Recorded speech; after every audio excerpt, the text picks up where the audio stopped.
Guys, we're here in Amsterdam, very near the Ziggo where Het Grote Songfestivalfeest is happening. I've been practicing that all day, and a lot. I can't believe we bumped into you in Amsterdam. It's Steen. Steen, how are you doing? I'm doing really great. Yeah. You're looking amazing, as always. I'm loving the glasses. Thank you, they're new. Oh, are they? Yeah. Maybe I could get a pair. They're kind of green like Eurovoxx as well. Yeah. We like it. But I need to, you're obviously performing tonight at the show, first of all. This incredible lineup of like Eurovision legends, and we've got some Dutch artists in there. How are you feeling about tonight's show? Really excited. I haven't seen people from Eurovision since Eurovision, so it's really cool to see everyone, and already the hectics and the adrenaline of all the fans. It's taken me back to Turin immediately. It's nice, isn't it? Because it feels like a little reunion, and it's been 6 months, which is crazy. Yeah, it is, yeah. How have you used your... I mean, obviously you've released an album, and you're going to teach me the name of the album, because it's hard for an Englishman to say. So the title of the album is Ik besta voor altijd zolang jij aan me denkt. And it means I will always exist as long as you think of me. Oh, that's a beautiful title. And I have been streaming the album, and I have to say, if you haven't listened to the album yet, you must listen to it. My favourite song, which I was telling you before, is the one you did with Moula B. Yeah, he's my favourite rapper. It sounds, it's just beautiful. And obviously you've got the Diepte, but so many different styles, but it feels like in the album you're taking us on a bit of a journey. Yeah, it is. Yeah, I really like to take people on a journey. Different styles, different genres, different sounds. I love that. But, so... Steen, isn't it? It is. It's always really Steen. No, love it. So guys, make sure you go to Spotify to stream the album. But we have to talk about Eurovision, because we can't talk to you and not talk about it. What an amazing experience. 11th place in the final, which was incredible. How were you feeling? Was it shock?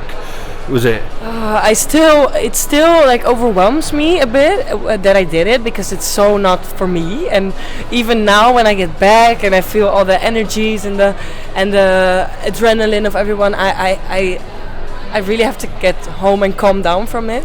But I'm really proud that I did it, and it learned me a lot about myself in Turin, and also still now as an artist.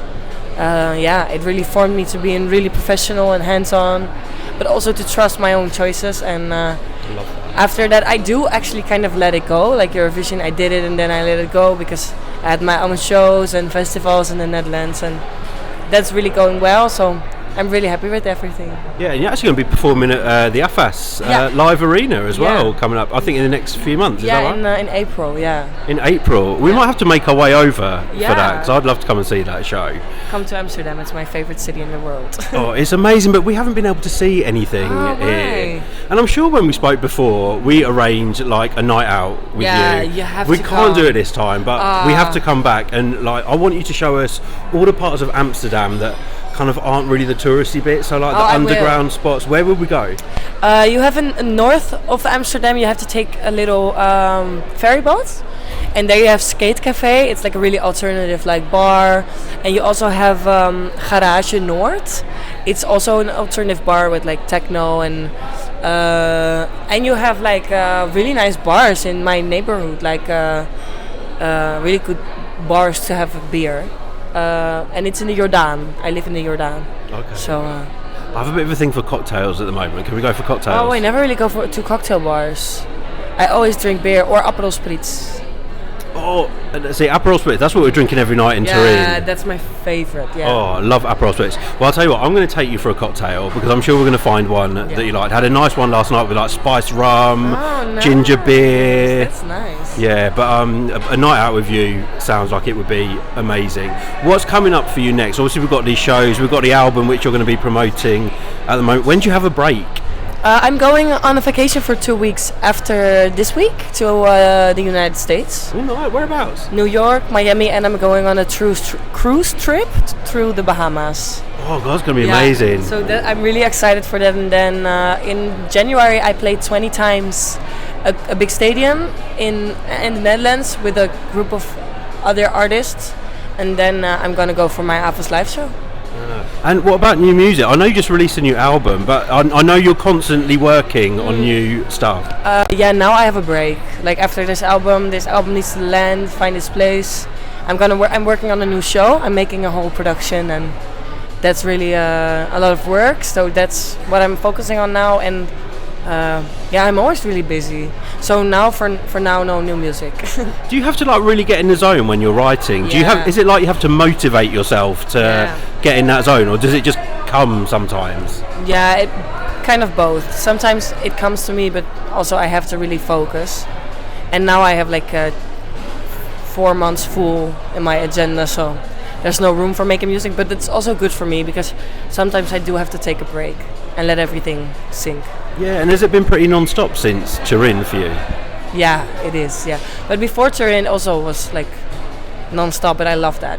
Yeah. No, you're a busy girl, but I want to know, what did you do to celebrate on the night of the final? Like once the show had happened? Nothing. Like we went back to the hotel and we drank at a Euro Club. Oh, you went to the Euro Club? Yeah, I went to the Euro Club. It was really emotional. We didn't get a taxi back. It was really messy. Crazy. And then the next day, I went back to the Netherlands and I drank a beer in my favorite cafe with my friends. And I went home and I laid on the floor because I was so tired. But the thing is, your song, because I mean, speaking to my friends in the UK, and there was so much interest in Eurovision because of the act that we sent this year, and yours is one of the songs that was coming up as one that people liked. And for me, I always worry with like UK fans, like if it's in a different language, they're not gonna get it. But people found it really emotional. Have you kind of got a sense of how impactful that song has been for people from not only the Netherlands but all around? Yeah, I do, because sometimes I go to foreign countries and then I even get recognized. But also sometimes when I'm in my neighborhood and I'm always smoking outside of my window or going to bar, there are people from foreign countries and they recognize me from my window or something. So that's really funny. Yeah. And what like, do they come up to you? Are they too scared to approach you? Do they come and? Yeah, sometimes. You're like a selfie queen now. Everyone wants to have a selfie with Stian. No, I if they want to take a selfie, I will. Well, look, I know you've got you still got some plans for tonight, so we're going to have to wrap it up. Yeah. We cannot wait to see you. We just know you're going to bring the house down tonight. You won't hear a pin drop. You've got this amazing voice, and you're still so damn young. Yeah, I feel like you look amazing. I'm getting older by the year, and you just look like you're not moving. No, thank you. Oh, but we can't wait to see what you come up with next, and have that break, please, because you really, really deserve it. And I'm going to hold you to that night in Amsterdam. I will. Yeah, we will. Yeah, and I'm going to get you a cocktail. Thank you. All right, mate. Okay. Stian, thank you so much. Thank you, guys.